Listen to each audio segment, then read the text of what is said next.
Hi, I'm Lou with another episode of My Car Story, and today we're with no stranger to the channel, Tom Lembeck. Good to see you. Good to see you, Lou.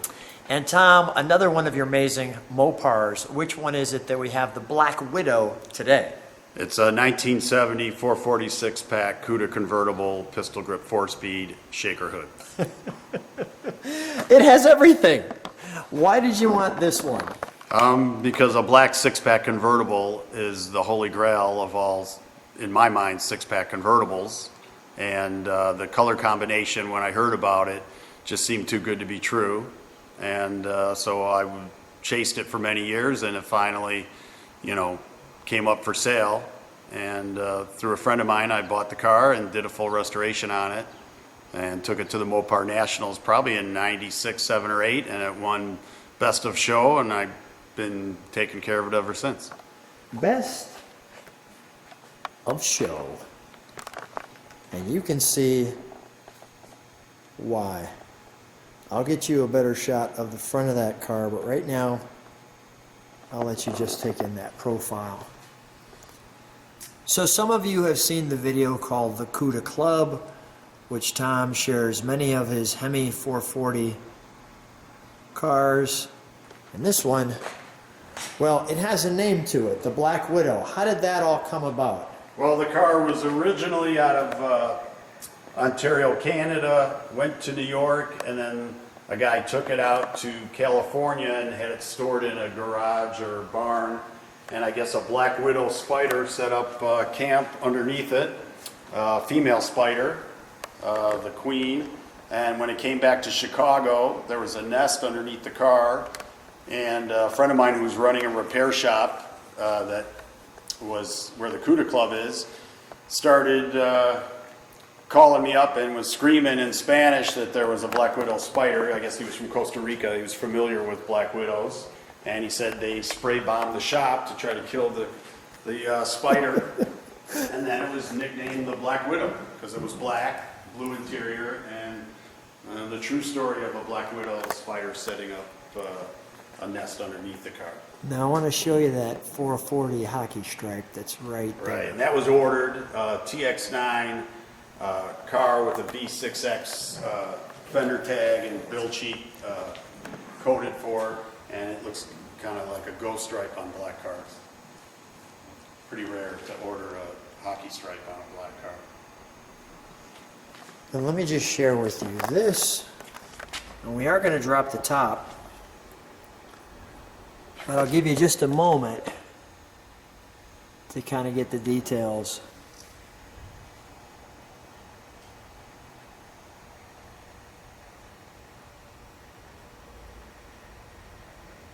Of the Black Widow. Let's open the trunk, shall we? We got a little treat for him on this one.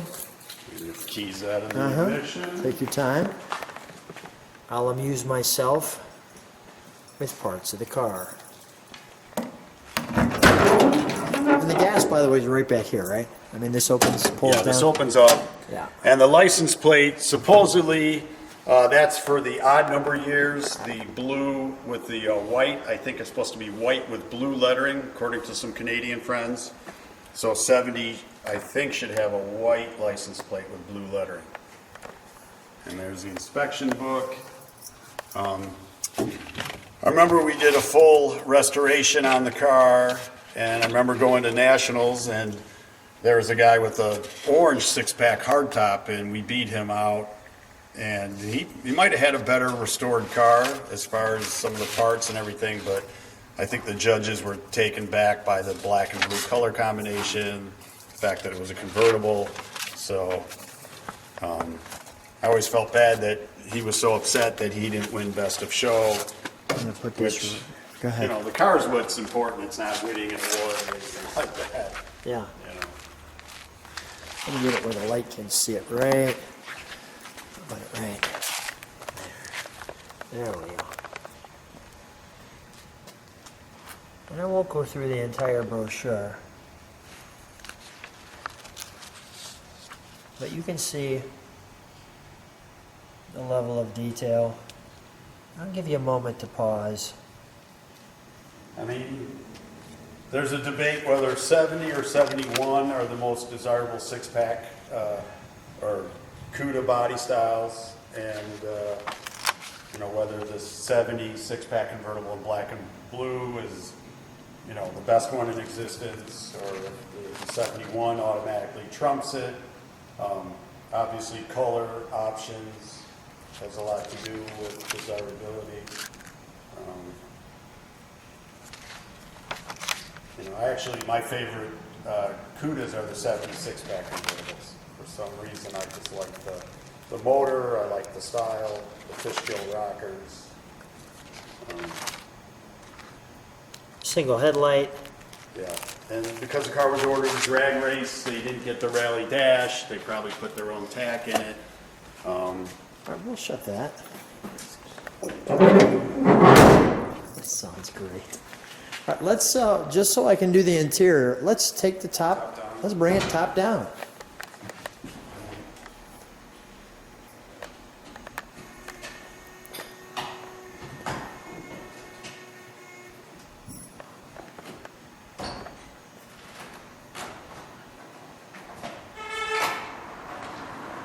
Because it's manual top, I'm going to need some help. Okay. Pull it back. That I can do. Get it.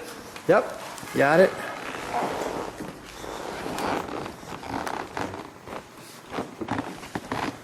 These little clips. Here, I'll come on that side. All right. Get that rubber clip, plastic clip. That definitely opens up the interior. Now that's striking. Black and blue. And Tom, while you fit that together, I'll feature what we have here.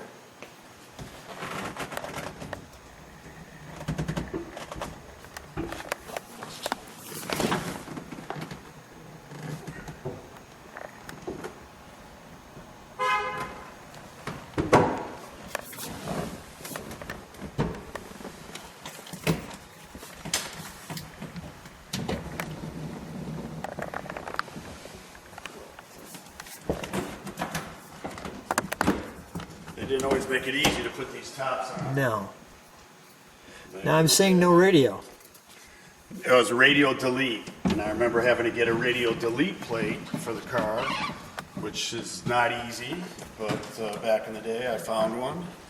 And like I said, it's got the non-rally dash, which could be one of my only complaints of the car, because I like the rally dash, but a lot of racers would not pay the extra money for the rally dash.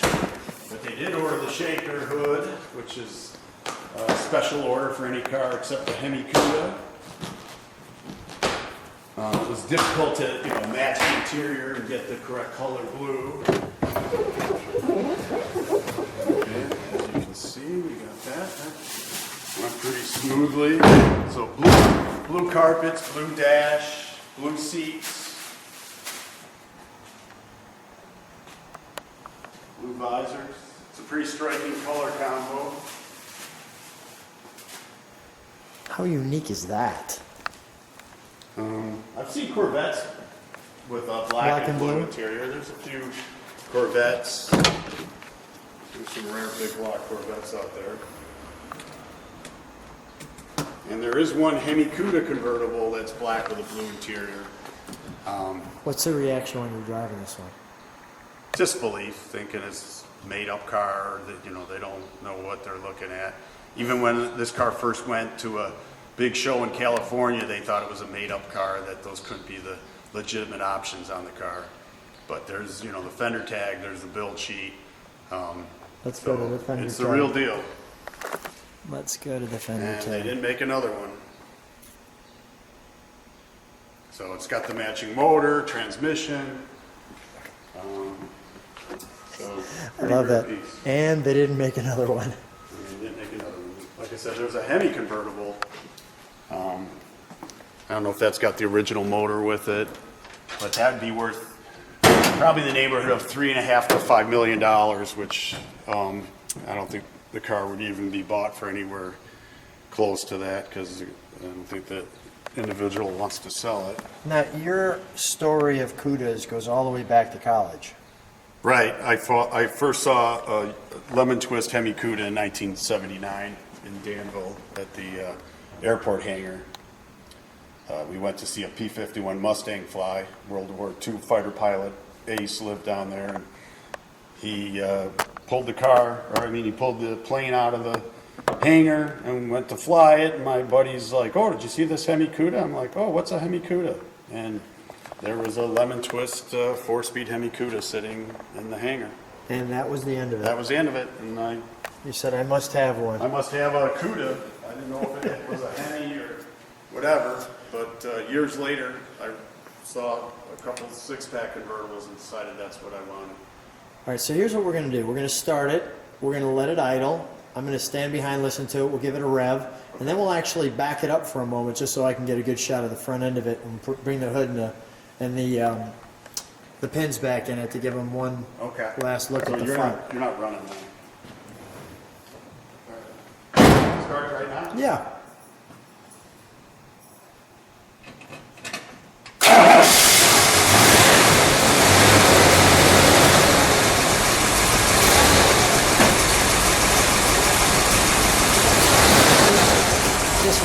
Just let that idle.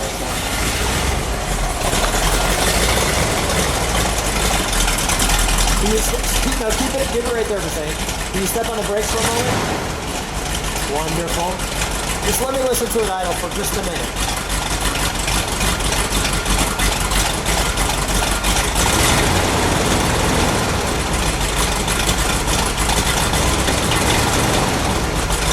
Go ahead, give it a rev. One more time.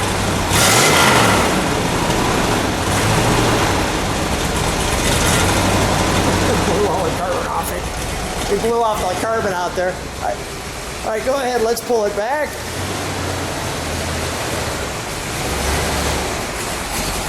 All right, good. That's good. Let's drop that hood, please. We'll give him that look of that front. Always impressive sound when the key's in. The 70 Plymouths.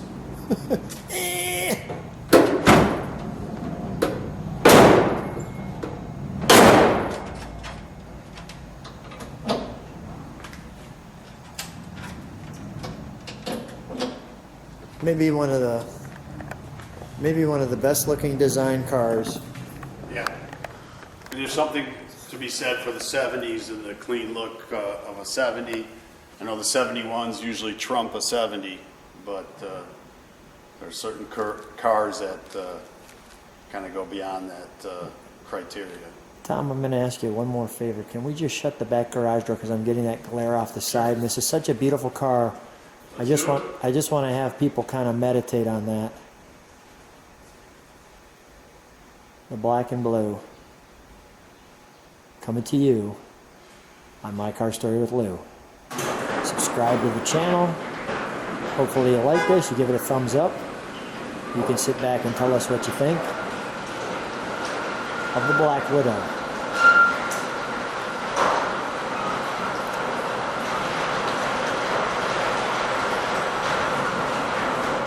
That's striking.